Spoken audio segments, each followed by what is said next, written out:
নমস্কার, আশা করি সবাই ভালো আছেন। প্রভুর দয়ায় এবং আমিও অনেক ভালো আছি। আমি ধন্যবাদ সুন্দর একটা সুযোগের জন্য। বিশেষ করে ধন্যবাদ দিতে চাই সুমনকে, সে একটা সুন্দর সুযোগ করে দিয়েছেন।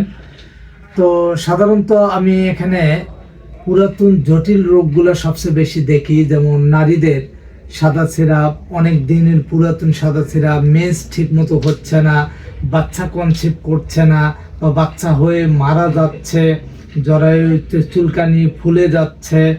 বিশেষ করে জরায়ু ঘটিত এই সমস্যাগুলো সবচেয়ে বেশি আমি এখানে দেখি।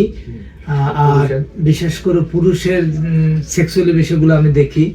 হ্যাঁ, এবং যারা মানে বেশিরভাগ টাইমিং হচ্ছে না, এই বিষয়গুলো আমি দেখি। আর বাত ব্যথা তো এগুলো আছে, হাঁটু ব্যথা, কোমর ব্যথা, এই বাত ব্যথার রোগীগুলো আমি প্রচুর পরিমাণে এখানে দেখি। তবে আমি এত ভালো ডাক্তার না, তবে আমি চেষ্টা করে যাচ্ছি আপনাদেরকে সুন্দর সেবা দেওয়ার জন্য। আসবেন, অনেক খুশি হব। ধন্যবাদ।